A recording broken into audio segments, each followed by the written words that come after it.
করা হয়েছে দেখবেন ঠিক এইভাবে ভি উপরে একটা দাগ নিচে একটা দাগ, ভি একটা দাগ উপরে একটা নিচে, ভি ডবল এরকম একটা দাগ, তারপরে উপরে তারপরে নিচে। এগুলো থাকে কি থাকে না? এই স্কুলের ছাত্ররা বুঝতে পারছো তোমরা? থাকে থাকে। বলুন তো এটা কোন ভাষা? রোমান। মানে বোকা তো আর গাছে ধরে না। পশ্চিম বাংলায় বাঙালিতে বসবাস করছি আমরা, আর রোমানি ভাষায় ক্লাস ভাগ করা হয়েছে। কি বলছি বুঝতে পারছেন না? পাগল তো গাছে ধরে না। পশ্চিম বাংলায় বাঙালি আর রোমানি ভাষাতে স্কুলের রুমগুলোকে ভাগ করা হচ্ছে। 5, 6, 7, 8, 9, 10 ভাগ করা হচ্ছে না? ভাগ করা হচ্ছে। মানে সব সরকারি পাগলামু ছাড়া আর কিছু নয়। যখন যেটা মুখে আসে তখন সেটা বলে দেয়। কিছুদিন আগে একটা স্লোগান বার হয়েছিল না, ধর্ম যার যার উৎসব সবার, হয়েছিল না? কথার মধ্যে দুটো পাঠ, ধর্ম যার যার, এটা একদম রাইট। উৎসব হচ্ছে সবার। কেন উৎসব সবার হতে যাবে কেন? এই স্লোগানটা কিন্তু কোনো সাধারণ লোক আবিষ্কার করেনি, এটা করেছে রাজনৈতিক মহল থেকে আবিষ্কার হয়েছে এই স্লোগানটা, তাই না? হয়েছে। এই স্লোগান তখন তোমার মুখে মানাবে যখন তুমি সরকারে ক্ষমতা থাকা অবস্থাতে 300 কোটি টাকা পুজোর মণ্ডপে ক্ষয় করা হয়েছে। মুসলিম পশ্চিম বাংলাতে যদি 30% বসবাস করে, তাহলে ঈদের সময়তেও 10% অর্থাৎ 100 কোটি টাকা খরচা করা লাগবে, তবেই তোমার মুখে এই স্লোগান মানাবে, তার আগে মানাবে না। দীঘাতে মন্দির করা হচ্ছে, কোনো দুঃখ নেই।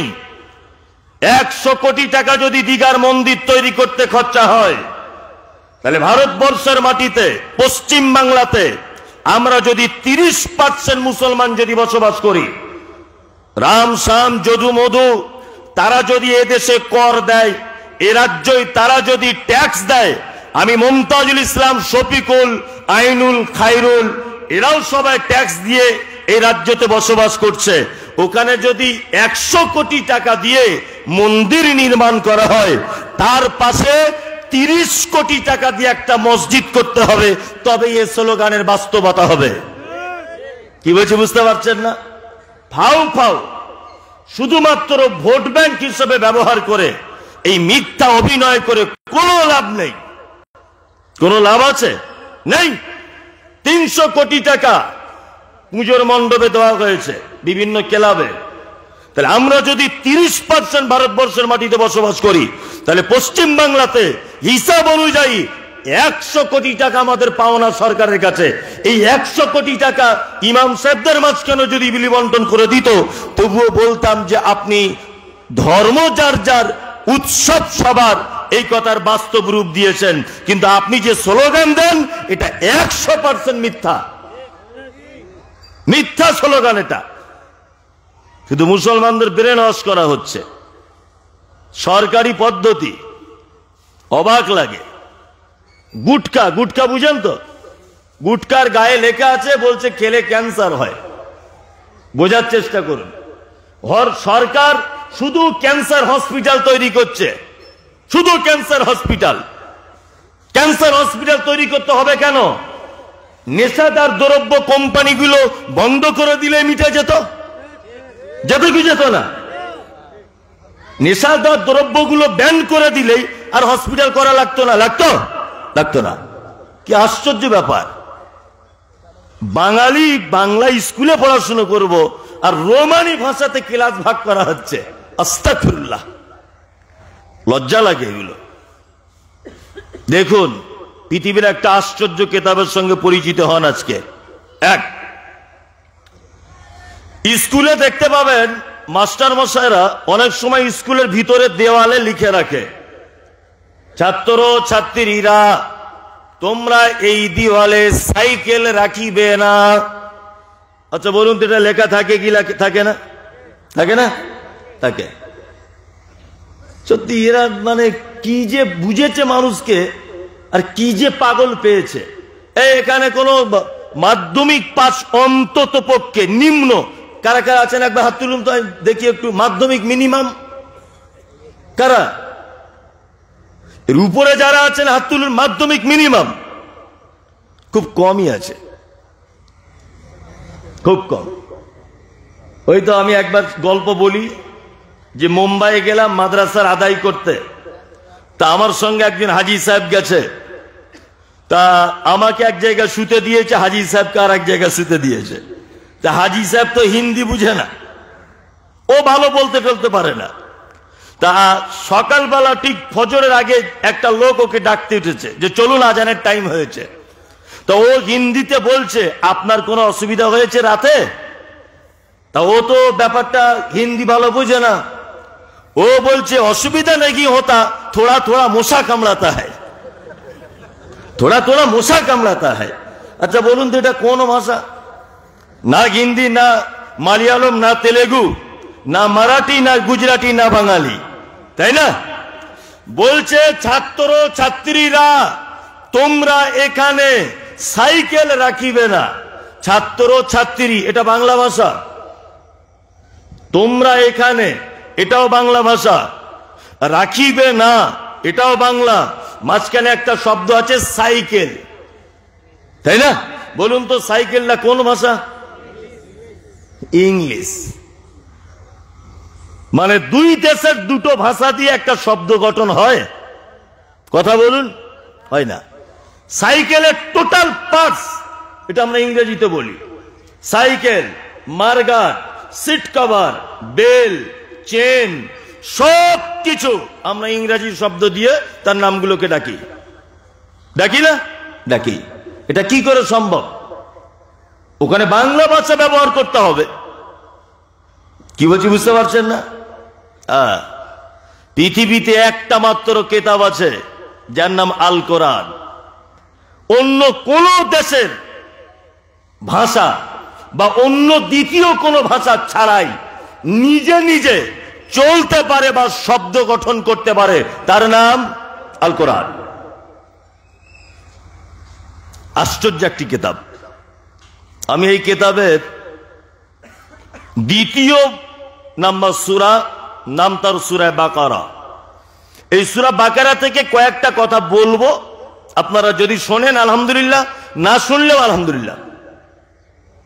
কারণ এই জায়গায় সবাই বসে থাকতে পারবে না, এখানে ফ্রি বসে থাকতে হয়, বরং টাকা দিয়ে তবে বুঝতে হয়।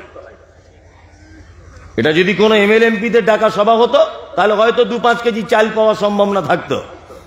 এখানে তা তো নয়, বরঞ্চ টাকা পকেট থেকে দিয়ে তবে যেতে হবে। তার মানে এখানে বসা খুব কঠিন। তারপরেও যারা বসে আছেন আপনাদেরকে অসংখ্য ধন্যবাদ। আল্লাহ আপনাদের গুনাহগুলি মাফ করে দিক, বলুন আমিন। সূরা বাকারা, বাকারা শব্দের অর্থ হচ্ছে গরু বা গাভী। এর একটা ঐতিহাসিক প্রেক্ষাপট আছে।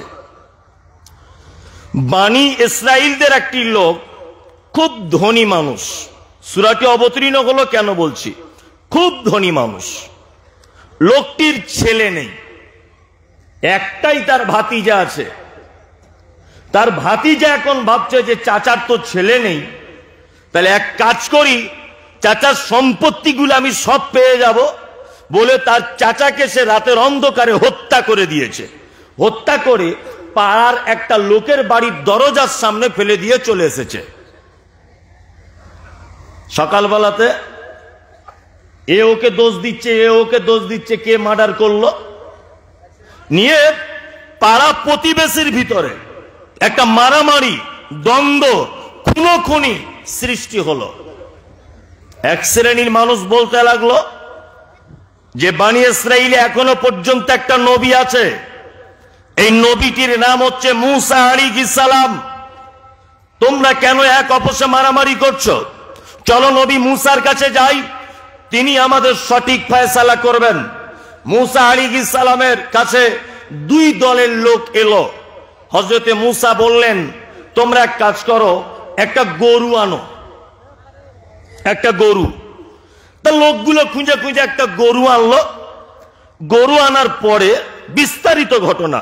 মূসা আলাইহিস সালাম বলছেন গরুটাকে জবাই করো। জবাই করা হলো। মুসা আলাইহিস সালাম বলছেন এই গরুর গোশত বা রক্ত ওই মৃত মানুষটার গায়ে টাচ করো। রক্ত বা গোশত নিয়ে তার শরীরে টাচ করা হলো, লোকটা জীবিত হয়ে গেল। লোকটাকে জিজ্ঞাসা করছে তোমাকে মার্ডার করেছে কে? বলছে আমার ভাইপো, আমার ভাইয়ের ছেলে। এটা বনী ইসরাইলদের একটা কাহিনী। এই যে গাভীর ঘটনাকে কেন্দ্র করে বা এই ঘটনাকে কেন্দ্র করে আল্লাহ সুবহানাহু ওয়া তাআলা পবিত্র আল কোরআনের ২ নম্বর সূরা সূরা বাকারার নামকরণ করলেন বাকারা, অর্থাৎ গাভী। ২, এই সূরাটির মর্যাদা কতটা? আমাদের নবী মুহাম্মদ সাল্লাল্লাহু আলাইহি ওয়াসাল্লাম তিনি বলছেন, তোমরা তোমাদের বাড়িগুলোকে কবরস্থানে পরিণত করে দিও না। যে বাড়িতে সূরা বাকারা তেলাওয়াত করা হয় না ওই বাড়িটি কবরস্থানের সঙ্গে তুলনা করেছেন মুহাম্মদ সাল্লাল্লাহু আলাইহি ওয়াসাল্লাম। সত্যি আমাদের বাড়িগুলো আজকে কবরস্থানে রূপান্তরিত, তাই না? নিয়েছে না? আগেকার দিনে ফজরের নামাজ পড়ে রাস্তা দিয়ে ঘুরতে ঘুরতে গেলে, তসবিহ করতে করতে গেলে বাড়ির ভিতর থেকে একটা গুনগুন গুনগুন করে মেয়েদের কোরআন তেলাওয়াত কানে ভেসে আসতো। আসতো কি আসতো না? আসতো। আর এখন ফজরের নামাজ পড়ে আপনি রাস্তা দিয়ে হাঁটবেন, মোবাইলে তার বেটা গান শুনছে, তার বেটি গান শুনছে, তার স্ত্রী গান শুনছে, সেই শব্দ আপনার কানে ভেসে আসবে। আসবে কি আসবে না? আসবে। বাড়িতে অনেক সময় বাচ্চারা কোরআন তেলাওয়াত করে, মানে বাচ্চারা ঘুমের ঘোরে কেঁদে ওঠে না, ভয় করে ওঠে না বাচ্চারা। আর আমাদের মেয়েরা কি করে? মেয়েরা গিয়ে তাড়াতাড়ি ইমাম সাহেবের কাছে নিয়ে যায় এক বোতল পানি আর একটু খাঁটি সরষের তেল, বললে একটু ঝেড়ে দেন আর তেলটা পড়ে দেন। বাচ্চাটা রাতের বেলা কাঁপে কেঁপে উঠছে, ভয় করছে, ডর লাগছে, বলে কি বলে না মেয়েরা? ইমাম সাহেবদের কাছে যায় না তেল পানি তাবিজ করতে? ও তো যেতেই হবে। কারণ হচ্ছে এই, আল্লাহ নবী সাল্লাল্লাহু আলাইহি ওয়াসাল্লাম তিনি বলেছেন, যে বাড়িতে সূরা বাকারা তেলাওয়াত করা হয় ওই বাড়িতে শয়তান প্রবেশ করে না। আমাদের বাড়িগুলো সব শয়তানে বাসা বেঁধেছে, বাসা বেঁধেছে না? পুরো বাসা বেঁধে ঘিরে আছে শয়তান। আল্লাহ সুবহানাহু ওয়া তাআলা বলছেন, কি বলছেন? আলিফ লাম মিম, এটা হচ্ছে হুরুফে মুকাত্তিআত। আলেমরা ভালো জানবেন, মানে বাংলাতে বলা হয় বিচ্ছিন্ন অক্ষরমালা। এর মানে মতলব আমি কিছু জানি না। মুহাম্মদ সাল্লাল্লাহু আলাইহি ওয়াসাল্লাম জানতেন না, এই জন্য তিনি কিছু বলেননি। সাহাবীগণ জানতেন না, এই জন্য ওনারাও কিছু বলেননি। কিন্তু বর্তমানে কিছু ঠাকুর, বর্তমান কিছু পীর নামের ঠাকুর, তারা এর ব্যাখ্যা বিশ্লেষণ করছে। বলছে আলিফ লাম মিম মানে আলিফ থেকে আল্লাহ, মিম থেকে লাম থেকে ফতেমা, মিম থেকে মোহাম্মদ। এই ঠাকুরেরা ব্যাখ্যা করছে, অথচ পৃথিবীর সব থেকে দামি মানুষ মুহাম্মদ সাল্লাল্লাহু আলাইহি ওয়াসাল্লাম এর ব্যাখ্যা করেন নি। আল্লাহ তাআলা তারপরে বলছেন, জালিকাল কিতাব লা রাইবা ফি হুদাল লিল মুত্তাকিন। আল্লাহ বলছেন ওই কিতাব, এতে কোনো সন্দেহ নাই। আরবিতে যাদের জ্ঞান আছে আপনারা জানেন যে আরবিতে দুটো শব্দ ব্যবহার হয়, একটা হচ্ছে হাজা, একটা হচ্ছে জালিকা। হাজা নিকটবর্তী জিনিসকে বোঝানো হয়, জালিকা দূরে থাকা জিনিসকে বোঝানো হয়। আল্লাহ তাআলা বলছেন জালিকাল কিতাব, ওই কিতাবের ভিতরে কোনো সন্দেহ নাই। ওই কিতাব বলতে কি? তার মানে মুহাম্মদ সাল্লাল্লাহু আলাইহি ওয়াসাল্লামের উপরে কোরআন একেবারে অবতীর্ণ হয়নি। এই আয়াতটা যখন অবতীর্ণ হয়েছে, এর আগেও যেগুলো অবতীর্ণ হতে বাকি ছিল আল্লাহ সুবহানাহু ওয়া তাআলা ওই দিকে ইঙ্গিত করে বলতে চেয়েছেন, এই যেটা অবতীর্ণ হয়েছে এইটাতে তো কোনো সন্দেহ নাই, যেটা বাকি আছে ওতেও নাই। এটা এও ইঙ্গিত হতে পারে যে কোরআন সর্বশেষ বারের মতো এসেছে। তার আগে আরো 3টি কিতাব ছিল, জবুর ছিল, তাওরাত ছিল, ইনজিল ছিল। এই কোরআনে তো সন্দেহ নাই, ওই 3টেতেও কোনো সন্দেহ ছিল না। হুদাল্লিল মুত্তাকিন,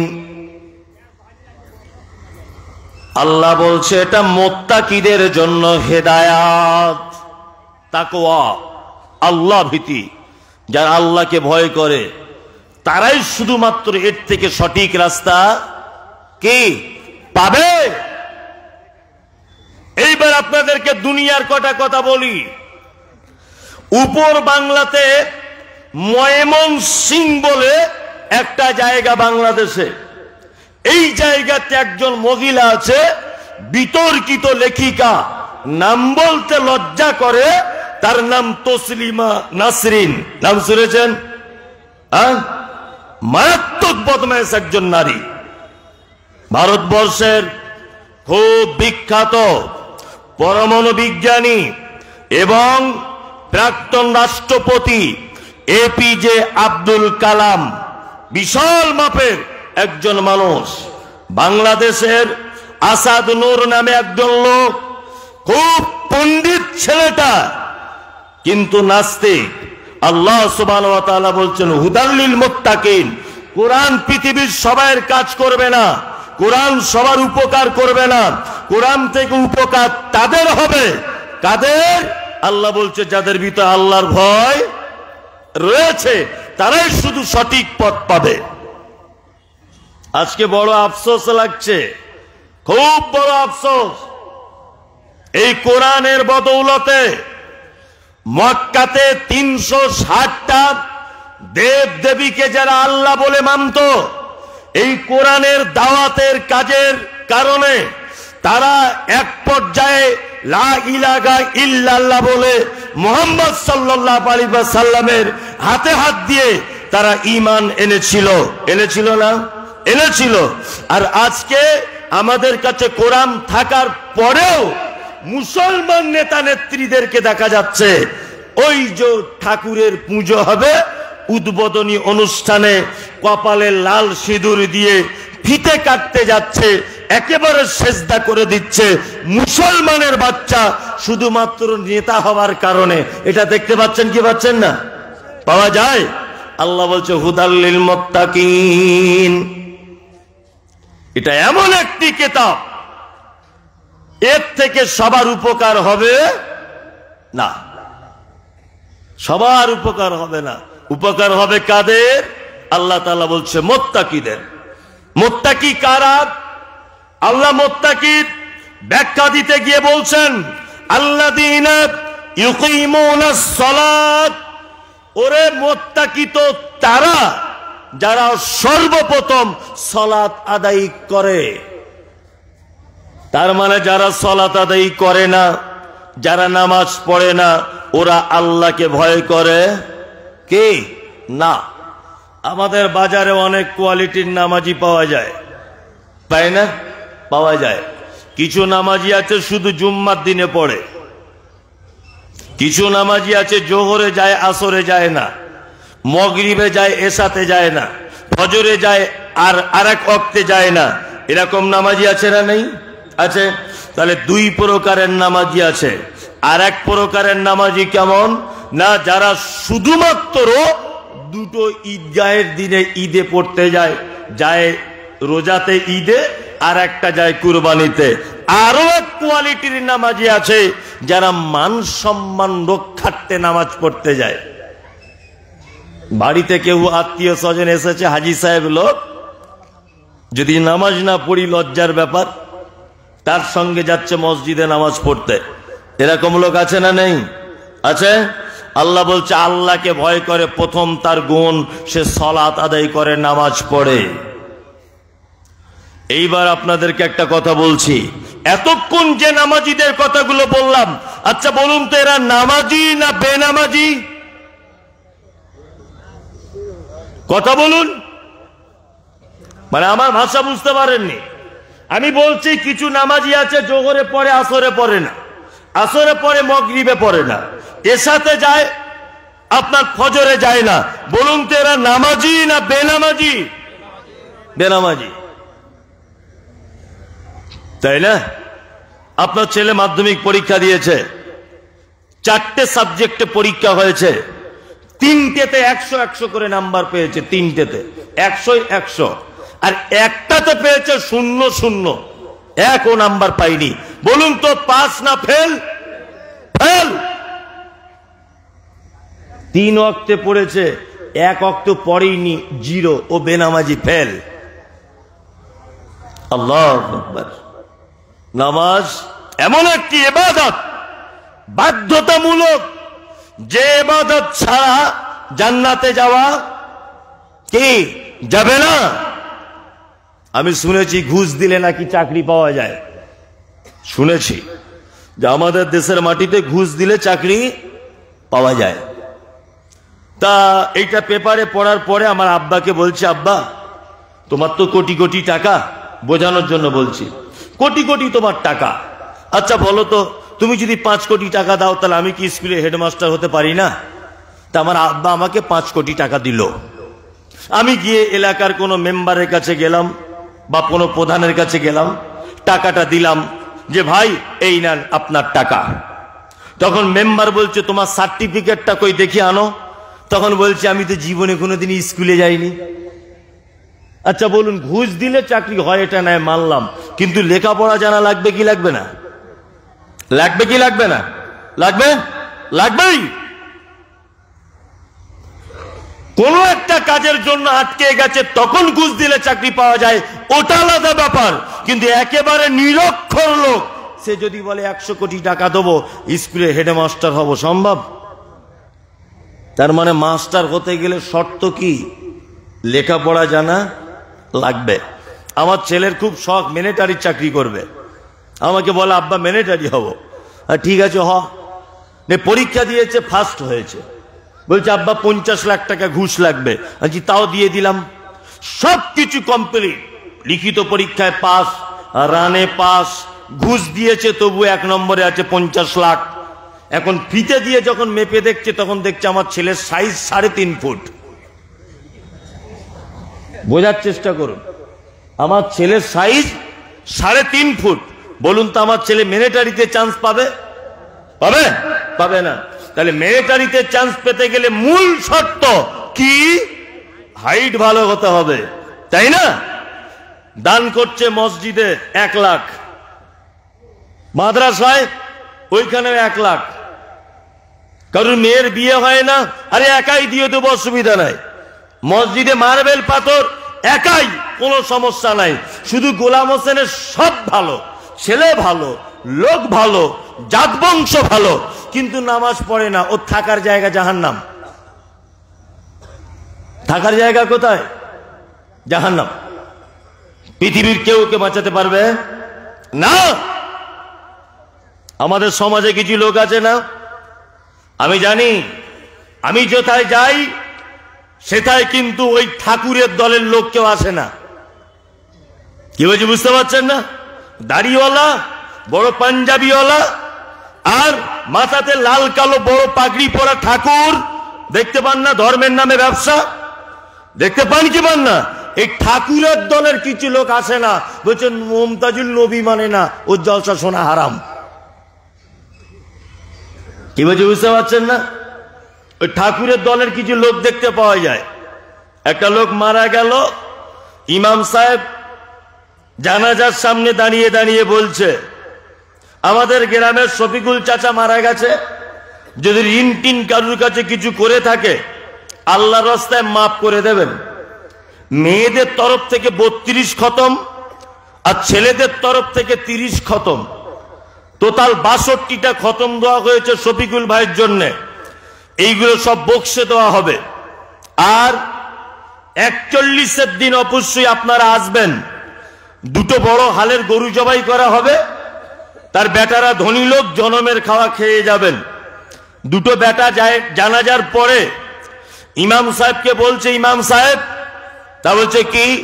বলছে আমার আব্বা কি জান্নাতে যাবে? বলছে দুটো গরু দিলে চান্স কম, যদি গরু দুটো বাড়াও তাহলে হয়তো জান্নাত হতে পারে। এই ইমাম সাহেব, কাঁচা কুঞ্চি নিয়ে তোমার পাছার চামড়া তুলে দিতে হবে। মুহাম্মদ সাল্লাল্লাহু আলাইহি ওয়াসাল্লাম বলেছেন, কি বলেছেন? যার ভিতরে সালাত নেই ওর ভিতরে দিন নেই। আল্লাহ বলছে যার ভিতরে নামাজ নেই তার থাকার জায়গা জাহান্নাম। মাদ্রাসায় দান করছেন 2 লাখ টাকা, বলছে আমার আব্বার জন্য দোয়া করে দিবেন। আমি মুমতাজুল ইসলাম দোয়া করতে করতে করতে করতে মনে হচ্ছে জান্নাতের জায়গা নেই, ওর বাপকে মনে হয় ঠেলে ঢোকাচ্ছি এরকম করে, এমন দোয়া দিচ্ছে। করছে কি করছে না? থাকার জায়গা জাহান্নাম। আশ্চর্য একটা ফতোয়া আপনাকে দিচ্ছি আজকে। ফতোয়া আমার নয়, সারা পশ্চিম বাংলার 10 জন যদি বাঙালি বড় আলেম থাকে, তার ভিতরে একজন হচ্ছে আব্দুল হামিদ আল মাদানি। নাম শুনেছেন? 150টারও বেশি তিনি বই লিখেছেন বিভিন্ন বাংলাতে, 150টার বেশি। তার ভিতর আমার গাড়িতে একটা বই ওনার পড়ার জন্য আমি কিনেছি, তার নাম হচ্ছে এই জানাজা দর্পণ। এই জানাজা দর্পণ বইয়ে 97 নম্বর পৃষ্ঠারে তিনি লিখতে লিখতে বেনামাজিদের ব্যাপারে বলতে বলতে বলেছেন, কোন বেনামাজি মারা গেলে মুসলমানদের কবরস্থানে তাকে দাফন পর্যন্ত করা যাবে না। বলছে টেনে তাকে রাস্তাতে ফেলে দাও, শিয়াল কুকুরে ছিঁড়ে খেয়ে নিক। আশ্চর্য ব্যাপার। আবার এ কথাও বলেছেন যে যদি বেনামাজি জানাজা পড়তেই হয়, বলছে তাহলে এমনি সমাজ রক্ষার জন্য পড়বেন, ওর জন্য দোয়া করবেন না। কি বলছে বুঝতে পারছেন? আল্লাহুম্মা গফির লিহাইয়িনা, জানাজার দোয়া হয় না? আল্লাহুম্মা গফির লিহাইয়িনা, আল্লাহ তুমি ক্ষমা করে দাও জীবিত মানুষদের, অম্মাইয়েতিনা, এবং মৃত যে চলে গেছে একে ক্ষমা করে দাও, ওয়াসাগিদিনা, যারা উপস্থিত তাদেরকে ক্ষমা করে দাও, অগায়বিনা, যারা এখানে নাই তুমি তাদেরকে ক্ষমা করে দাও, ওয়াসাগিরিনা, তুমি ছোটদেরকে ক্ষমা করে দাও, ওয়াকাবিরিনা, তুমি বড়দেরকে ক্ষমা করে দাও, ওয়াজাকারিনা, তুমি পুরুষদেরকে ক্ষমা করে দাও, ওয়া উনসা ও জাকারিনা, তুমি নারীদেরকে ক্ষমা করে দাও, তুমি পুরুষদেরকে ক্ষমা করে দাও। বলুন তো এই দোয়া করি কি করি না? করি। কি বলি প্রথমে? আল্লাহুম্মা গফির লিহাইয়িনা, আল্লাহ ক্ষমা করে দাও জীবিতদেরকে, ও মাইয়াতিনা, মৃত মানুষ যে মারা গেছে ক্ষমা করে দাও। এই যদি লোকটা বেনামাজি হয় আর আপনি যদি দোয়া করেন, তাহলে আল্লাহর কোরআনের আয়াতের সঙ্গে আপনার সংঘর্ষ। কেমন করে? আল্লাহ তাআলা বলছেন একজন জাহান্নামী আর একজন জান্নাতি, 2 জন পাশাপাশি থাকবে। একজন জান্নাতি জাহান্নামীকে ডেকে বলবে, ওরে জাহান্নামী ভাই, তুই কেন জাহান্নামে, আমি কেন জান্নাতে? একই সঙ্গে হাড় ভাঙাতে 2 জনা জলসা শুনছিলাম, একই পাশাপাশি স্টেজে বসেছিলাম, পাশাপাশি থালা নিয়ে ভাত খেয়েছিলাম, একটাই মোটরসাইকেলে চেপে 2 জনা গিয়েছিলাম জলসা শুনতে, তুই কেন জান্নাতে, আমি কেন জাহান্নামে? ওই জাহান্নামী তখন বলবে, ক্বালু লাম নাকু মিনাল মুসাল্লিন, শুধু ভাই জাহান্নামে এসেছি একটা কারণে, নামাজ পড়িনি তাই। নামাজ না পড়লে থাকার জায়গা কোথায়? হ্যাঁ, জাহান্নাম। সবাই 5 ওয়াক্ত নামাজ পড়েন তো? পড়ছেন 5 ওয়াক্ত নামাজ? আলহামদুলিল্লাহ, আলহামদুলিল্লাহ। আর কিছু লোককে দেখা যায় ফজরের নামাজ পড়ে তসবিহ নিয়ে ঘুরছে। আল্লাহ কি বলছে? কু আনফুসাকুম আহলিকুম নারা, এই তুমি নিজে জাহান্নাম থেকে বাঁচো, তোমার নিকট যারা লোক, তোমার আহাল, তুমি তাদেরকে জাহান্নাম থেকে কে বাঁচাও। জাহান্নাম থেকে কেউ বাঁচাতে পারে? হ্যাঁ, ব্যাপার এটা নয়। জাহান্নাম থেকে বাঁচাও মানে জাহান্নাম থেকে বাঁচার পদ্ধতিটা তাদেরকে বলে দাও। জাহান্নাম থেকে বাঁচাতে পারে কে? আল্লাহ। পদ্ধতিটা বলে দাও জাহান্নাম থেকে বাঁচাবার। ফজরের নামাজ পড়ে তসবিহ নিয়ে রাস্তাতে ঘুরছে, বড় পাঞ্জাবি পড়েছে, আলহামদুলিল্লাহ। টাটকা হজ করে এসেছে, এমন করে মাথায় ঘোমটা দিয়ে ঘুরছে যে কারুর শাকেও থাকে না, মাছেও থাকে না, কারুর কোনো ভালো মন্দতে থাকে না। তো বলছে, চাচা কি ব্যাপার? বলছে, বেশি ফালতু কথা বলিও না, আমি এইমাত্র মক্কা থেকে ঘুরে এসেছি। ফজরের নামাজের পরে ঘুরছে। হাজী সাহেব প্রথমে জমাতে উলাতে নামাজ পড়েছে, 4টে বেটা নাকে সরিষার তেল দিয়ে ঘুমাচ্ছে। হাজী সাহেব একবারও আসার সময়তে দরজায়, খায়রুল, সাইফুল, ওই মঞ্জুর, ওই শফিকুল, ওঠ ওঠ, চল আজান হয়েছে, চল মসজিদে চল। একটা লোক এখানে আছেন বলতে পারবেন যে আমি আমার বেটাকে এটা বলেছি? একটা লোক আছে? নাই। অথচ বেটা রাজমিস্ত্রি খাটতে গেছে মুর্শিদাবাদে, দিল্লিতে খাটছে, প্রত্যেক সপ্তাহে ফোন করছে, আরে এই 2 সপ্তাহ টাকা পাঠালি না, কি ব্যাপার? বলে কি বলে না? টাকা কি অন্য জায়গাতে খরচা করছিস? বলে কি বলে না? টাকা দিয়ে প্রাইভেট পড়ায়, ওই জন্য প্রাইভেটে যায় না বলে বেটাকে চাবুকের বাড়ি চালায়। চালায় না? চালায়। তোকে 500 টাকা বেতন দিয়ে মাস্টার রেখেছি বিয়াদব, কেন তুই প্রাইভেট পড়তে যাবি না? এটা আমরা বলি কি বলি না? মুহাম্মদ সাল্লাল্লাহু আলাইহি ওয়াসাল্লাম বলেছেন, মুরু আওলাদাকুম বিসসালাত, তুমি তোমার বেটাকে, তুমি তোমার বেটিকে নামাজের হুকুম দাও, বলো। এই হুকুম করছেন কে? মুহাম্মদ সাল্লাল্লাহু আলাইহি ওয়াসাল্লাম। বেটা স্কুলে যায় না বলে পাছাতে মেরেছ, বেটা প্রাইভেটে যায় না বলে মার খেয়েছে, বেটা ইনকামের টাকা নিজে রেখে দিচ্ছে বলে বাপের কাছে মার খায়, কিন্তু বেটা জাহান্নামে চলে যাচ্ছে নামাজ না পড়ে। একটা বাপও বলল না যে বেটা তুই তো জাহান্নামের রাস্তাতে হাঁটছিস। এটা একটা বাপ বলেছে? আর বাপ বলবেই বা কি করে? বাপ তো নিজেই আসামি। ওই জন্য আমি একটা কবিতা বলি, ছোট্ট খোকন বলল সেদিন বাবাকে তার ডেকে, বাবা তোমার চুলগুলো সব যাচ্ছে কেন পেকে? বাবা বলে যাদের ছেলে দুষ্টুমিতে পাকা, তাদের বাবার মাথার চুল যায় না কাঁচা রাখা। ছোট্ট খোকন বলল তখন, হয়নি আমার ভুল, তুমিও তো ছিলে আমারই মতো, তাই পেকে ছিল দাদুর চুল।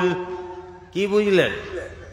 একটা ছেলে তার বাপকে বলছে, একটা বাপ তার বেটাকে বলছে, বেটা, বাচ্চা ছেলে তার বাপকে বলছে, আব্বা আচ্ছা তোমার মাথার চুলগুলো সব পেকে যাচ্ছে কেন? তার লোকটা তখন বলছে, ওরে তোদের মতো বদমাশ ছেলে যাদের ঘরে থাকে না, তাদের মাথার চুলগুলো টেনশনে পেকে যায়।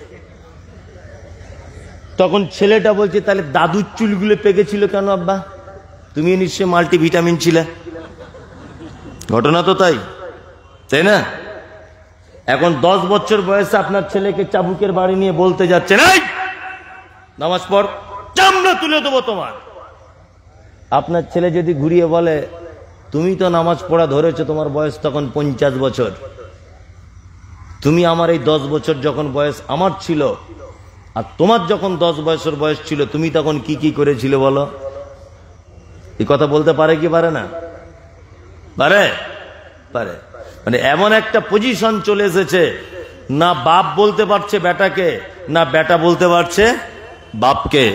একেবারে সব কিছু যেন খিচুড়ি হয়ে বসে আছে, বসে আছে না, বসে আছে। আল্লাহু আকবার। আল্লাহ তাআলা বলছেন, মুত্তাকি তারা আল্লাযীনা ইউকিমুনাস সালাত, যারা সালাত আদায় করে। ওমিম্মা রাযাকানাহুম ইউনফিকুন।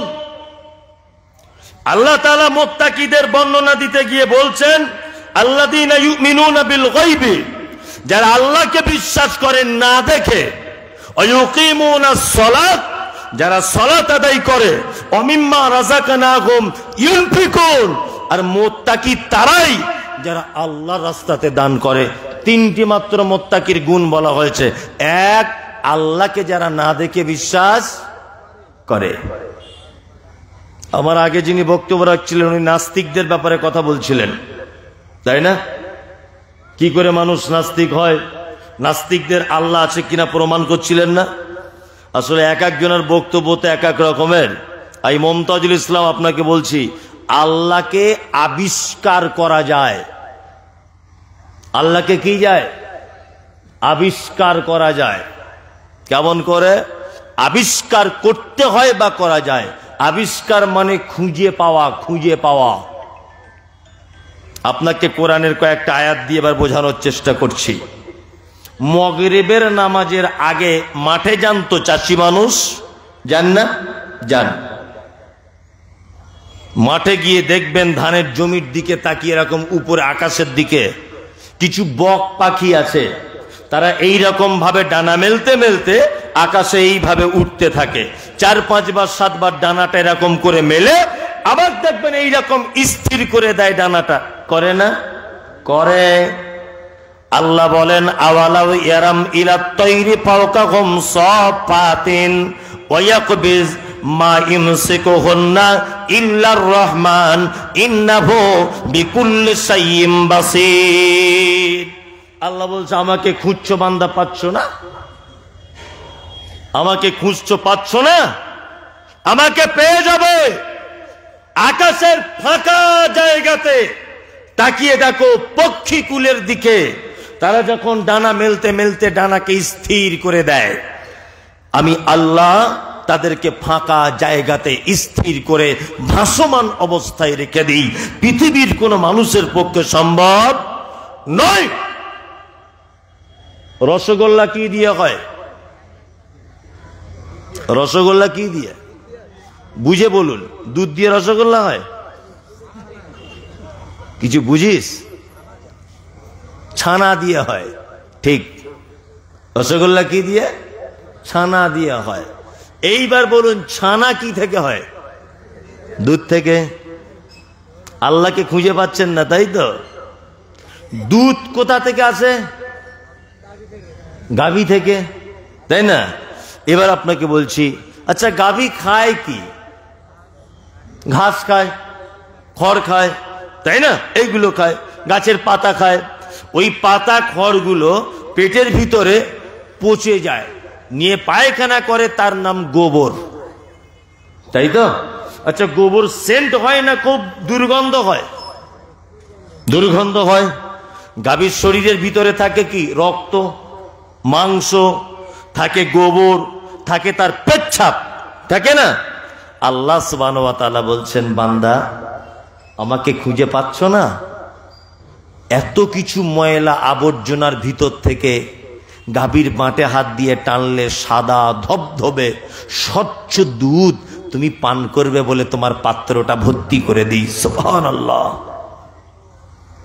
কোনদিন গরুর দুধ পান করতে গিয়ে দেখেছেন যে গোবর গোবর গন্ধ করছে?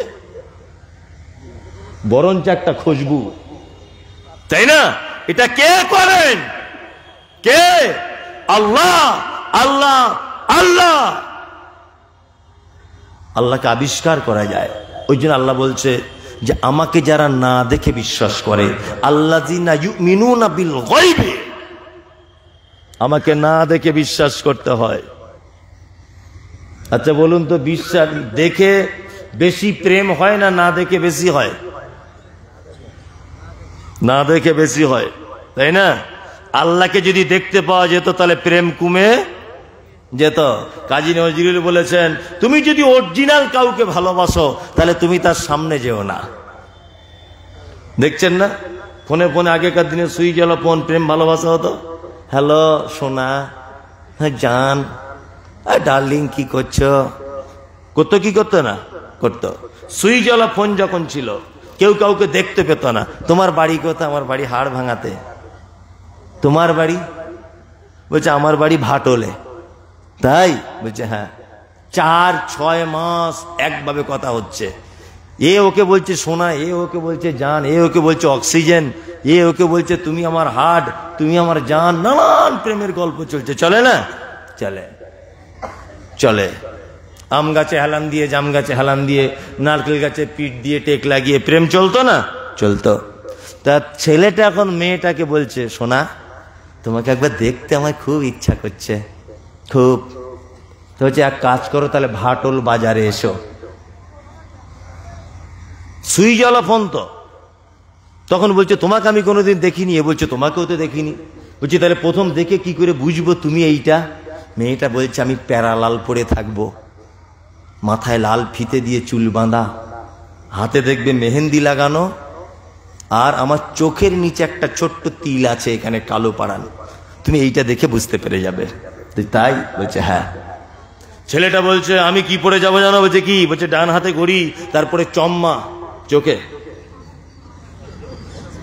চোখে চম্মা, ডান হাতে ঘড়ি, আর মানে সাংঘাতিক ব্যাপার। প্যান্ট পরে থাকবো, হাঁটুর কাছে ছেঁড়া দেখবে, গেঞ্জি বগলের কাছে চেড়া, এইরকম সব। দুজনে এবারে দেখা করতে গেছে। ছেলেটা তো খুব চালাক, মেয়ের একটু চালাক কম হয়। তবে চালাক কম হয় বলবো না, ওদের পাল্লায় যে পড়েছে সে আন্ডার প্যান্ট পরে ঘুরেছে। সাংঘাতিক বুদ্ধি ওদের। কি বলছি বুঝলেন না? ওদের ব্যাপারে বলছে একটু পরে। তা ছেলেটা প্রথমে গিয়ে আরে আরে দেখছে যে মেয়েটাকে আগে দূর থেকে দেখি কেমন সুন্দরী। গিয়ে দেখছে আলকাতরার মতো কালার, দূর থেকে দেখছে আলকাতরার মতো কালো, কুচকুচ কুচকুচ করছে। আর ফোনে শুধু সুইচ জ্বালা, ফোনে বলছিল জান আমার, সোনা আমার, তুমি আমার হার, তোমায় ছাড়া বাঁচবো না, মুখ না তমুক না। খুব প্রেম জমে ক্ষীর হয়ে গিয়েছিল। দূর থেকে দেখছে আলকাতরার মতো কালার, ওইখানে সিমটা বার করে ভেঙে দিয়ে বাড়ি চলে এসছে। আসবে কি আসবে না? কথা বলুন, আসবে কি আসবে না? আসবে। তার মানে না দেখেছিলাম ভালো, দেখে পরাণ জ্বলে গেল। তার মানে বোঝা যায় প্রেমিক আর প্রেমিকা দেখে নিলে প্রেম কমে যায়। আল্লাহ বলেছে বান্দা আল্লাযীনা ইন্নাল্লাযীনা ইয়াখশাউনা রাব্বাহুম বিল গায়বি লাহুম মাগফিরাতুন ওয়া আজরুন কাবীর। শুনে রেখে দাও, তোমরা যদি আমাকে না দেখে, আমার নিদর্শনাবলী দেখে যদি আমাকে তোমরা ভয় যদি করো, যদি আমাকে ভয় করো, তা আমি আল্লাহ বলছি তোমাদের জন্য উত্তম প্রতিদান রেখে দিয়েছি। আল্লাহু আকবার। ওই জন্য আল্লাহ সুবহানাহু ওয়া তাআলা পৃথিবীর অন্য সমস্ত ধর্মের আল্লাহদেরকে দেখতে পাওয়া যায়, যায় না? হিন্দু ভাইদের মা দুর্গা দেখতে পাওয়া যায় না? কালী দেখতে পাওয়া যায় না? সরস্বতী দেখতে পাওয়া যায় না? যায়। খ্রিস্টানদের যিশু খ্রিস্টের ক্রুশ চিহ্ন দেখতে পাওয়া যায় কি যায় না? যায়। বলুন তো আমাদের আল্লাহ দেখতে পাওয়া যায়? যায়? যায় না। পৃথিবীতে অনেক নিদর্শনাবলী আছে, যে নিদর্শনাবলী দেখে বুঝে নিতে হয়। আমি মমতাজুল ইসলাম বিরিয়ানি দিয়ে খাচ্ছি মাদ্রাসায় গপ গপ করে ভাত। আচ্ছা বলুন তো এর পিছনে একটা রাঁধুনি আছে না নেই? আছে? আছে? এ দুনিয়া এ মাহফিল তেরি কাম কি নেহি। গান শুনছেন? গান বলুন, এই গানের পিছনে একজন সুরকার আছে না নেই? আছে, অবশ্যই আছে। চন্দ্র সূর্য প্রতিদিন ডোবে আর ওঠে, এটা একটা কাজ। আচ্ছা বলুন তো এর পিছনে একজন কাজ করছে কি করছে না? করছে। তিনি কে? আল্লাহ। আল্লাহ আল্লাহ। আল্লাযীনা ইউকিমুনাস সালাত আল্লাযীনা ইউমিনুনা বিল গায়বি ওয়া ইউকিমুনাস সালাত ওয়া মিম্মা রাযাকনাহুম ইউনফিকুন। আল্লাহ বলছে মোমেন তো তারাই যারা আল্লাহর রাস্তাতে দান করে যায়। আমি আপনাদের দানের ব্যাপারে কথা একটাও বলবো না, 1 টাকাও আপনাদের কাছে চাইবো না। ঘুম লাগছে নাকি আপনাদের? ছেড়ে দিব? ছেড়ে দিই ফালতু। তাহলে ঘুম যদি না লাগে তাহলে একটা ঘটনা আপনাকে বলি এবার। যাদের লেগে যাচ্ছে তারা লুঙ্গি টুঙ্গি ঠিক করে বসুন। আমি একটা কথা বলছি, তারপরে আবার আলোচনা শুরু করছি। এক, শীতকালে দেখবেন হাঁসের গায়ে খুব চর্বি হয়, হয় না? হাঁসের গায়ে শীতকালে চর্বি হয় না? হয়। লোক দেখবেন জবাই করে হাঁসের গোশত খায় শীতকালে, খায় না? খায়। একটা স্কুলের হেডমাস্টার হাঁসের গোশত খেতে তার খুব ইচ্ছা হয়েছে। গল্পটা ভালো করে শুনুন, এতে জ্ঞান আছে। হাঁসের গোশত খেতে ইচ্ছা হয়েছে, তা বাজার থেকে একটা হাঁস কিনে নিয়ে এসেছে। ওর স্ত্রীকে বলছে জুত করে কষা কষা করে ভালো করে রান্না কর, স্কুল থেকে বাড়ি এসে খাবো। আর এক কাজ করবি, তুই হাঁসের সবগুলো খাবি, রান দুটো আমাকে দিবি। রান বুঝেন তো? হ্যাঁ, এই যে রান, রান দুটো আমাকে দিবি, তুই সব খাবি। ওর স্ত্রী এখন বাড়িতে রান্না করতে করতে খুব ভালো সেন্ট বার হচ্ছিল, একটা রান তুলে খেয়ে নিয়েছে। বুঝলেন তো? লোকটা স্কুল থেকে বাড়ি এসেছে, ওর স্ত্রী ভাত দিয়েছে একটা রান দিয়ে। তখন মাস্টার বলছে, কি ব্যাপারে সাবিনা, আর একটা রান কোথায় গেল? তোকে বললাম রান দুটো আমাকে দিবি। তখন স্ত্রী বলছে, তোমায় বুদ্ধি আছে ঘোড়ার ডিম? চাকরি কে দিয়েছিল কহ তো? তো চাকরি কেন, সরকার দিয়েছে। বলছে, আমার মতো লোক হলে তোর জীবনে চাকরি হতো না। বলছে কেন? বলছে, হাঁসের ঠ্যাং হয় কটারে যে তোকে দুটো রান দিতে হবে? হাঁসের তো একটাই ঠ্যাং। তখন মাস্টারের তো মাথা চিলকাইতে শুরু করেছে, এ শালা সারা জীবন বয়ে পড়েছি হাঁসের দুটো ঠ্যাং, হ্যাঁ সারা জীবন আমি দেখছি হাঁসের দুটো ঠ্যাং, আর আমার বউ বলছে হাঁসের একটা ঠ্যাং। মাস্টার তখন বলছে, দেখ আজে বাজে মিথ্যা কথা বলবি না, চামড়া তুলে দেবো তোর বিয়াদব। তখন মাস্টারের বউ বলছে, আর যদি একটা ঠ্যাং দেখাতে পারি? বলছে, যদি দেখাতে পারিস তাহলে খুব ভালো, আর যদি দেখাতে না পারিস তাহলে আমার সংসারে তোকে রাখবো না। মাস্টারের বউ বলছে, আমিও যদি একটা ঠ্যাং দেখাতে না পারি তাহলে তোর সংসার করবও না। মাস্টার তো ভেজালে পড়েছে, করবো কি এখন? মেয়েদের বুদ্ধির কথা বলছি, যারা ঘুমোচ্ছেন ওই জন্য। মাস্টার আর ওর বউ দুজনে হাঁসের ঠ্যাং চেক করতে যাচ্ছে। দেখবেন শীতকালে পুকুর পাড়ে ঠ্যাং একটা ঠ্যাঙে দাঁড়িয়ে থাকে, থাকে না? থাকে না? থাকে। তখন মাস্টার তো খুব অপমান হয়েছে। মাস্টার দেখছে সত্যিতে একটাই ঠ্যাং। এখন মাস্টার দেখছে আমি বইয়ের কাছে হেরে যাব, একটা ছোট ইট নিয়ে ওই হাঁসটার দিকে এরকম ছুঁড়ে বলছে, ধুর হাঁস। যেই বলেছে তখন হাঁস দুটো পা বার করে ছুটছে। তখন মাস্টার বলছে, এই জাহান্নামী মেয়ে, এই দেখ দেখ কটা ঠ্যাং। তখন মাস্টারের বউ বলছে, আচ্ছা এতক্ষণ কটা ঠ্যাং ছিল? বলছে, এতক্ষণ একটা ছিল। বলছে, দুটো হলো কেমন করে? বলছে, ইট মেরেছি তাই হয়েছে, ও পা বার করেছে। মাস্টারের বউ তখন বলছে, আল্লাহর কসম দিয়ে বলো, যখন হাঁস বাজার থেকে কিনে আনো ইট মেরে কিনেছিলে? বলছে, না ইট মেরে তো কেনা হয়নি। বলছে, তাহলে ওই মালটার একটা পা ছিল, তুমি এইটা ইট মেরেছো বলে দুটো পা হয়েছে, ওটা তো আর ইট মারোনি। কি বলছে বুঝতে পারছেন না? একটু আগে বলেছি না, ওদের পাল্লায় যে পড়েছে তার 12টা বেজে গেছে।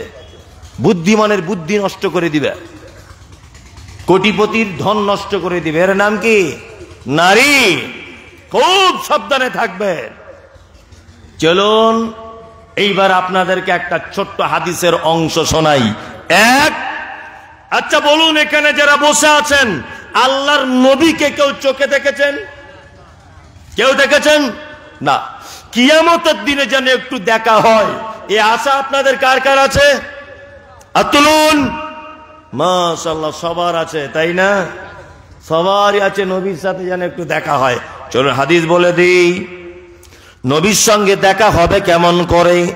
হাদিস বর্ণনা করছেন, নাম তার আম্মাজান আয়েশা, বাপের নাম হলো আবু বকর, মায়ের নাম হলো উম্মে হানি।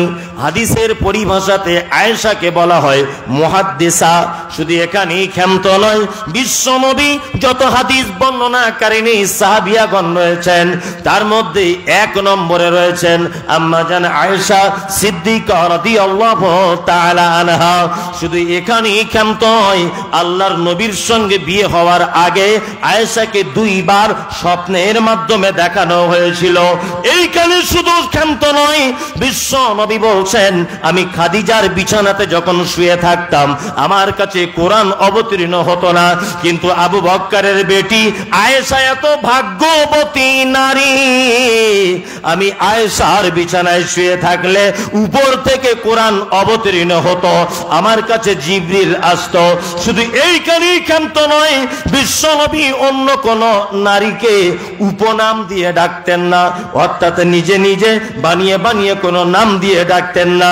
দুইজন নারীকে ডেকেছেন, একটা নারীর নাম হচ্ছে খাদিজা, আল্লাহর নবী ডাকতেন তাহিরা বলে, আর একটা নারী তার নাম হচ্ছে আয়েশা, আল্লাহর নবী তার উপনাম দিয়েছিলেন হুমাইরা।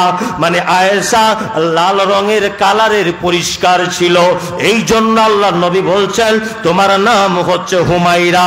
এই আয়েশা হাদিস বর্ণনা করছেন, সহিহ বুখারীতে হাদিসটা রয়েছে, হাদিস বর্ণনাকারিনী আয়েশা কোন জীবী নবীজিকে করিলেন জিজ্ঞাসা, ওগো নবী তব সাথে দেখা হবে কার? নবী বলে দুনিয়াতে হাত লম্বা জাল। মা আয়েশা বলে এ কথা যখন শুনিলাম কানেতে, কাঠখণ্ড লয়ে হাতে লাগিলাম মাপিতে, দেখিলাম বিবি সাউদার হাত লম্বা বলি, আমার মুখেতে ওগো পড়ে গেল কালি। হাত লম্বার অর্থ পরে পারিলাম বুঝিতে, দান ধন যারা করে এই দুনিয়াতে। তারপরে জয়নাব এসে নবীজিকে কয়, কেন জয়নাব আল্লাহ রাস্তায় বেশি করে ক্ষয়? এ গ্রামের মানুষ শুনুন হাদিসটি বুখারীর, জয়নাবে আনন্দ আর আয়েশার মুখ ভারী। বুখারীর হাদিস এটা। আম্মা জান আয়েশা আল্লাহর নবীকে বলছেন, আল্লাহর নবী কিয়ামতের দিনে সর্বপ্রথম আপনার সাথে দেখা হবে কার, এটা বলুন তো। আলহামদুলিল্লাহ, কার সঙ্গে দেখা হবে বলুন। আম্মা জান আয়েশা এই কথা বলার পরে নবীজি বলছেন যার হাত লম্বা তার সাথে দেখা হবে। আয়েশা ব্যাপারটা বুঝতে পারলেন না, একটা কাঠের লাঠি নিয়ে অন্যান্য বিবিদের হাতগুলো মাপতে লেগেছেন। দেখা যাচ্ছে বিবি সাওদার হাতটা লম্বা, আল্লাহর নবীর আর একজন বিবি। আয়েশা তখন বলছেন, ইয়া রাসূলুল্লাহ তাহলে কি আপনার সাথে আমার আর দেখা হবে না? বিশ্ব নবী বলছেন, আয়েশা রে ওই রকম হাত লম্বা নয়, দানের ব্যাপারে যারা হাত লম্বা করে দেয়, আমি মুহাম্মদ সাল্লাল্লাহু আলাইহি ওয়াসাল্লাম বলছি কিয়ামতের দিনে তার সাথে প্রথমে দেখা হবে। যদি বলছেন মৌলভী সাহেব মাদ্রাসায় কিছু চাওয়ার লাইন করছেন নাকি, না, এটা আপনাকে একটা গুরুত্বপূর্ণ হাদিস বললাম। কি বলছি বুঝতে পারছেন না? তারপরেও একটা কথা বলে রাখছি, ভ্যাক না করলে কিন্তু কিছু ভিক মেলে না, কিছু ভ্যাক করা লাগে, লাগে না? দেখবেন বাজারে ঘাটে অনেক মানুষ ভিক্ষা চাইছে, লা ইলাহা ইল্লাল্লাহ, বাপ দুটো ভিক্ষা দাও, কেউ দেয় না। আর একজনা দেখবেন চালাকি করে সাদা কাপড়ের ব্যান্ডেজ করে উপরে আখের গুড় লাগিয়ে দিয়েছে, গুড় বুঝেন, গুড় লাগিয়ে দিয়েছে, নিয়ে মাছি পো পো পো পো করছে ওর উপরে। তখন লোকে ভাবছে মনে হয় ওর টাটকে অ্যাক্সিডেন্ট হয়েছে, যে 10 টাকা 20 টাকার লোড দিয়ে দেয়, নিয়ে ওর টাকা হয়ে যাচ্ছে এক পকেট, বুঝলেন? তার মানে ভ্যাক না করলে কিছু মেলে না। এই গ্রামের নাম হাড় ভাঙা, হ্যাঁ হাড় ভাঙা। এই গ্রামের একটা ছেলে এই গ্রামে ভিক্ষা করে, এই গ্রামেরই ছেলে, তার প্রতিদিন চাল হয় 1.5 কেজি 2 কেজি, খুব জোর হলে 3 কেজি। আর ওই আপনার পাশের গ্রামে সুলতানপুর, ওইখানকার একটা মেয়ে এই গ্রামে ভিক্ষা করতে আসে, তার প্রতিদিন চাল হয় মোটামুটি 5 কিলো 10 কিলো 15 কিলো পর্যন্ত। এখন এই গ্রামের ছেলেটা মনে মনে ভাবছে, আমি গ্রামের ছেলে, আমার চাল হয় না, আর ও সুলতানপুর থেকে আসে, ওর এত চাল হয় কি করে? নিশ্চয়ই কোনো ব্যাপার আছে, ভিক্ষা করার কোনো ক্যাপাসিটি আছে, বুঝলেন না? এখন ছেলেটা মনে মনে ভাবছে যে ও কি করে ভিক চায় এটা আমি দেখব। মেয়েটা টোটো গাড়ি করে হাড়ভাঙা গ্রামের মাস্টার আব্দুল্লাহর গেটে দাঁড়িয়েছে। দুপুর তখন 12টা, দাঁড়িয়ে বলছে, আমি নবীর বেটি ফতেমা, বাড়ি আমার মদিনা, ভিকে নাহি দিলে তোরা জান্নাত পাবি না। মেয়েদের মন খুব নরম হয় না? এ বলছে আমি নবীর বেটি ফতেমা, মক্কা মদিনাতে আমার বাড়ি। এখন শফিকুল মাস্টারের বউ দেখছে, হলে হতেও পারে। মেয়েদের মন তো খুব নরম, ওরা দেখবেন বাপ মরে গেলেও যেমন কাঁদে, বাড়ির ডিম পাড়া মুরগিটা মরে গেলেও একই রকমের কাঁদে, এত নরম ওদের মন, বুঝলেন তো? ও যখন নবীর বেটির নাম শুনেছে 1.5 কেজি চাল দিয়ে দিয়েছে।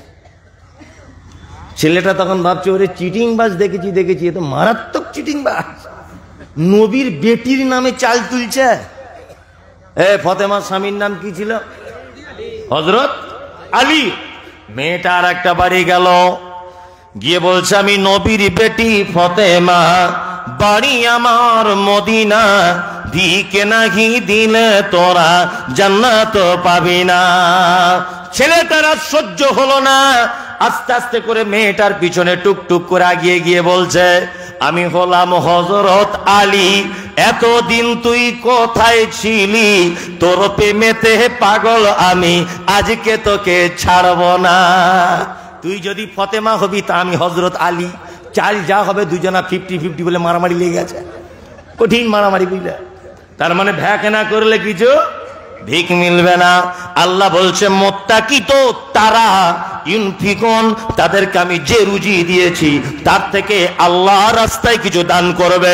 মাদ্রাসা থেকে আসবে, মসজিদ থেকে আসবে, মক্তব থেকে আসবে, এতিমখানা থেকে আসবে, বিধবা আসবে, অসুস্থ আসবে, মিসকিন আসবে, ফকির আসবে। আল্লাহ বলছে তোকে আমি পরীক্ষায় ফেলে দিব।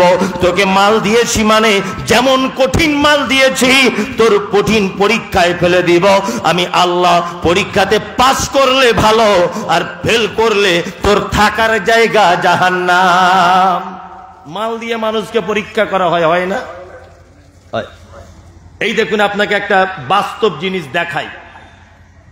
ব্যবসা করেন তো অনেক মানুষ, প্রতিদিন মোটামুটি 400-500 টাকা করে লাভ হয় না? হয়। একদিন দেখবেন হঠাৎ 3000 টাকা লাভ হয়েছে, খুব বগল বাজাচ্ছে, সালা আজকে দান মেরে দিয়েছি 3000, তাই না? আল্লাহ বলছে বান্দা শোন, 3000 যেটা দিয়েছি এটা তোর টাকা নয়, এটা তোর কত ইমানদারিতা আছে পরীক্ষা করার ব্যাপারে। 3000 টাকা নিয়ে রোদে পুড়ে পুড়ে বাড়ি এলেন, দুপুর 2টাতে গোসল করেছেন, ভাত খেতে বসেছেন।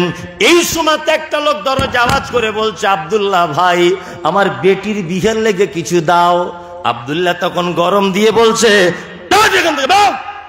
এইমাত্র রোদে কেটে পুড়ে পুড়ে এলাম, আর এখন টাকা চাইতে এসেছো? দুপুরে ঘুমাতে পারো না? আল্লাহ বলছে আব্দুল্লাহ ফেল করে গেলি কেন? 3000 টাকা এক্সট্রা যে লাভটা দিয়েছি ওটা পরীক্ষা করার জন্য। ওই 3000 টাকা দিয়ে তুই খেতে বসেছিস, সঙ্গে সঙ্গে একটা অন্ধ মানুষকে পাঠিয়ে দিয়ে পরীক্ষা শুরু করে দিয়েছি, সঙ্গে সঙ্গে একটা কাঙালকে পাঠিয়ে পরীক্ষা শুরু করে দিয়েছি, সঙ্গে সঙ্গে একটা অসুস্থকে পাঠিয়ে পরীক্ষা শুরু করে দিয়েছি। তুই যদি ওকে ফেরত দিয়ে দিস তাহলে এটা ভেবে রাখ, তার 1 সপ্তাহ পরে হলেও 6000 টাকা লস আমি আল্লাহ করিয়ে দেব। দিতে পারে কি পারে না? পারে। আল্লাহ বলছে 500 টাকা এতদিন তোকে দিই, এটা তোর টাকা তোকে দিই, কিন্তু আজকে হঠাৎ করে 5000 দিলাম মানে 4 জন অন্ধ মানুষের রুজিটা তোর হাতে দিয়ে দিয়েছি, আর তাদেরকে চাইতে পাঠিয়েছি। যদি তুই তাদেরকে ফেরত দিয়ে দিস তাহলে ভেবে রেখে দে, আবার নেক্সট টাইমে তোর এর 4 গুণ টাকা লস করে দিব। এটা হয় কি হয় না? আল্লাহ পবিত্র আল কোরআনে বলছেন লাম তানালুল বিররা হাত্তা তুনফিকু মিম্মা তুহিব্বুন। তুমি যদি কল্যাণে থাকতে চাও, তুমি যদি নিজেকে ভালো রাখতে চাও, আমার আল্লাহ বলছে তোমার প্রিয় বস্তুকে আমার রাস্তায় দান করে দাও। প্রিয় বস্তুকে দান করো। আমি মমতাজুল ইসলাম, আমার নিজের মাদ্রাসা আছে একটা, মহিলা, সোশ্যাল মিডিয়াতে দেখেছেন না? আমাদের অধিকাংশ মানুষের দান কবুল হয় না। এই মাদ্রাসায় যে ছাগলগুলো আকিকার জন্য বা সাদকার জন্য আছে, শুধু ছাগলের কোয়ালিটিটা দেখবেন। কি মলি সাহেব ঠিক বলছি তো? না যায় ছিঁড়ে খাওয়া, না যায় চেটে খাওয়া, এমন অবস্থা। ও ব্যাটার আকিকা দিচ্ছে, তা বাজারে গিয়ে ছাগল খুঁজছে, বলছে সব থেকে কম দামেরটা দেখাও। এটা কি একটা ইবাদত? দান কি? দানটা একটা ইবাদত। আমি আমার মাদ্রাসার যে দরওয়ান যাকে রেখেছি, একটা বুড়া মানুষ, তাকে বলে দিয়েছি যে ছাগল যারা দান করতে আসবে, যদি দেখো যে গায়ে লোম নাই, ভালো চলতে পারছে না, খুঁড়িয়ে ন্যাংড়িয়ে রেংড়িয়ে চলছে, ওকে বলে দিও তোর ছাগল তুই বাড়ি গিয়ে তোর আর বউ আর তুই ভেজে খেলে, মাদ্রাসায় লাগবে না। ও ছাগল তোমার দান করতে বলেছে কে? হ্যাঁ, দান যখন করবেন উত্তম জিনিস করবেন। রমজান মাসে দেখতে পাওয়া যায় না কিছু লোকের আল্লাহ টাকা দিয়েছে, জাকাতের শাড়ি আর লুঙ্গি বিলি করে, করে না? দেখেছেন করে কি করে না? যদিও জাকাত লুঙ্গি শাড়ি দিয়ে আদায় হবে না। কোন মানুষ যদি জাকাত লুঙ্গি আর শাড়ি দিয়ে বিলি বন্টন করে, হবে না, তার জাকাত হবে না। কারণ জাকাত টাকা দিয়ে দিতে হবে। একটা গরিব মানুষকে সবাই যদি লুঙ্গি দেয়, তো ঈদের দিনে ওর আর অন্য খরচা নেই, অন্য খরচা নেই।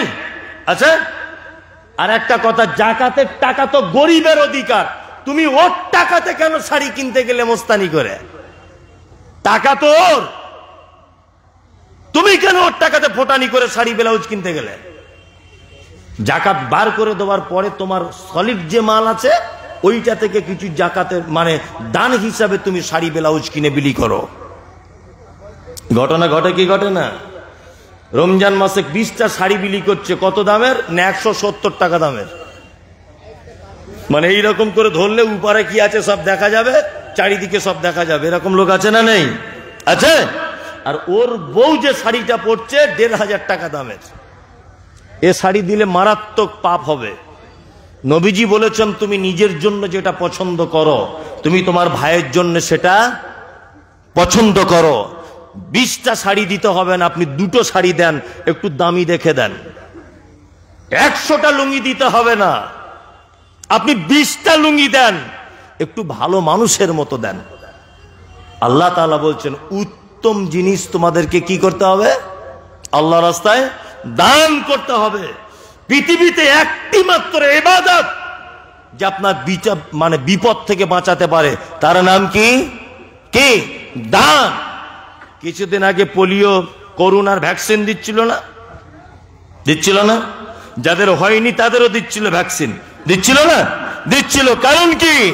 যাতে ভ্যাকসিন দিলে আর ওর ওই রোগটা নিজের শরীরে ঢুকে না যায়, তাই তো? নবীজি বলেছেন, as-সাদাকাতু তুরাদ্দুল বালা। সাদকা এমন একটা ভ্যাকসিন, সাদকা এমন একটা রোগকে প্রতিরোধ করে, তার নাম হচ্ছে দান।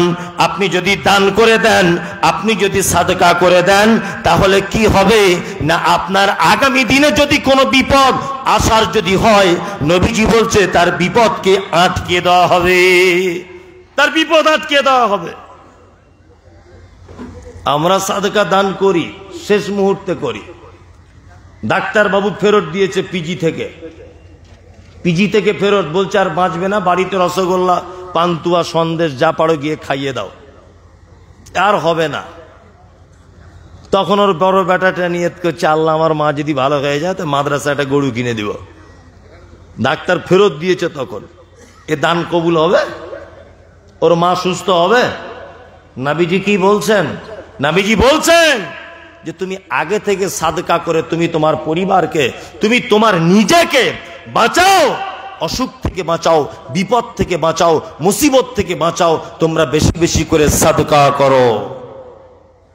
আল্লাহ পবিত্র আল কোরআনের ভিতরে বলছেন, আবার বলছেন, আল্লাহ সুবহানাহু ওয়া তাআলা দানের ব্যাপারে যত কথাবার্তা বলেছেন, তারপরে আবার বলছেন, ওয়াল্লাযীনা ইউমিনুনা বিমা উনজিলা ইলাইকা ওয়া মা উনজিলা মিন ক্বাবলিকা ওয়া বিল আখিরাতি হুম ইউকিনুন।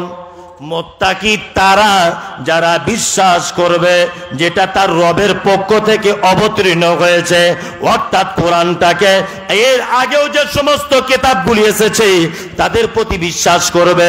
আর কি করবে? মুত্তাকি অবিল আখিরাতি হুম ইউকিনুন। কিয়ামতের প্রতি তারা বিশ্বাস করবে। কিয়ামত হবে এটা বিশ্বাস আছে তো? আছে? আছে। আল্লাহু আকবার। সেদিন এত যে ভয়াবহ দিন, এটা মুখে প্রকাশ করা যাবে না। কত ভয়াবহ দিন। আপনাকে একটা কথা সামান্য বলে রাখছি, কিয়ামতের মাঠ কেমন। কিছুদিন আগে তুরস্কের মাটিতে একটা ভূমিকম্প হয়েছিল, শুনেছেন? শুনেছেন? বিজ্ঞানীরা বলছে ভূমিকম্পর উৎপত্তি হয়েছে মাটি থেকে 8,000 ফুট নিচে। মূল ভূমিকম্পটা হয়েছে 8,000 ফুট নিচে তুরস্কের ভূমিকম্প হয়েছিল। তার ফলে উপরের বিল্ডিং গুলো থর করে কাঁপতে কাঁপতে। অজস্র মানুষ মারা গেছে, আপনারা দেখেছিলেন। পৃথিবীর ভূমিকম্প যেটা হয় বর্তমান আজ পর্যন্ত যেটা হচ্ছে, সেটা এইভাবে মাটি কাঁপে, এইভাবে কাঁপতে কাঁপতে কি হয়, ধর ধর ধর ধর করে সব ঝরে পড়ে যায়। আল্লাহ বলছেন ইজাজুল জিলাতিল আরজু জিলজালাহা ওয়া আখরাজাতিল আরজু আসকালাহা। কিয়ামত যেদিন হবে সেদিনকার ভূমিকম্প কেমন জানো? ঢালাই মেশিনে মশলা মাখে দেখেছেন? উপরের মশলা নিচে দিয়ে দেয়, নিচেরটা আবার উপরে তুলে নিয়ে যা, দেখেছেন? আল্লাহ বলছেন কিয়ামতের দিনের ভূমিকম্প ঠিক এইরকম। ওয়া আখরাজাতিল আরজু আসকালাহা, মাটির ভিতরে থাকা মালগুলোকে উপরের দিকে তুলে দেওয়া হবে। আল্লাহ, কি অবস্থা! আল্লাহ পবিত্র আল কোরআনের ভিতরে কথা বলছেন, ইয়া আইয়ুহাল্লাযীনা আমানু, ইয়া আইয়ুহাল্লাযীনা আমানু, এই তোমরা যারা ঈমানের স্বীকৃতি প্রদানকারী, তোমরা শোনো। ইয়া আইয়ুহান নাসু তাকু রাব্বাকুম ইন্না জালজালাতাস সাআতি শাইউন আযীম। আল্লাহ বলছে, হে লোক সকল, তোমরা রবকে ভয় করো, নিশ্চয়ই কিয়ামতের দিনের আযাব বড় কঠিন। কঠিন নয়? কঠিন। কত কঠিন? আল্লাহ বলছেন ইয়াউমা তারাউনাহা তাযহালু কুল্লু মুরজিআতিন আম্মা আরজাআত ওয়া তাযউ কুল্লু যাতি হামলিন হামলাহা ওয়া তারান নাসা সুকারা ওয়া মা হুম বিসুকারা ওয়ালাকিন্না আযাবাল্লাহি শাদীদ। যেদিন গর্ভবতী মা তার পেটের বাচ্চাকে নিচের দিক দিয়ে ফেলে দিবে, বুঝতে পারবে না। মানুষকে দেখতে পাওয়া যায় মাতালের মতো ঘুরছে। একজন দুগ্ধ দানকারিণী মা তার বাচ্চাকে দুধ পান করাতে ভুলে যাবে, এর নাম কিয়ামতের মা। গোটা কিয়ামতের মা, ইয়া নফসি ইয়া নফসি ইয়া নফসি, পানি পানি পানি। একজন মানুষ শুধু বলে উঠবেন ইয়া উম্মতি ইয়া উম্মতি, তিনি হচ্ছেন মুহাম্মদ সাল্লাল্লাহু আলাইহি ওয়াসাল্লাম। বিল আখিরাতি ইউকিনুন। আল্লাহ বলছেন মুত্তাকি তারাই যারা কিয়ামতের দিবসকে কি করে? কি করে? বিশ্বাস করে। এই কিয়ামতে নবী বলছেন সবার আগে আমার সঙ্গে তার দেখা হবে। কার? বলছে এই মহা বিপদের দিনে ওই লোকটার সঙ্গে আমার প্রথমে দেখা হবে যার দুনিয়াতে দানের ব্যাপারে হাত খুব লম্বা। মজলিস অনেক মানুষ চলে যাচ্ছে, রাত্রি এখন 1টা বাজতে যাচ্ছে, প্রতিষ্ঠানের জলসা। আপনার কাছে বিনীত অনুরোধ, নবীর সঙ্গে যদি দেখা করতে চান, সর্বপ্রথম আপনি অন্ততপক্ষে 1,000 টাকা যদি বলতেন যে আমি এই মাদ্রাসায়, গরিব মাদ্রাসায় দেব, আলহামদুলিল্লাহ আল্লাহ আপনাকে উত্তম প্রতিদান দিবেন ইনশাআল্লাহ। একটা লোক বলুন তো দেখি যে আমি 1,000 টাকা, আপনি তো দানের অনেক হাদিস শোনালেন, 1,000 টাকা আমি মাদ্রাসায় দিলাম।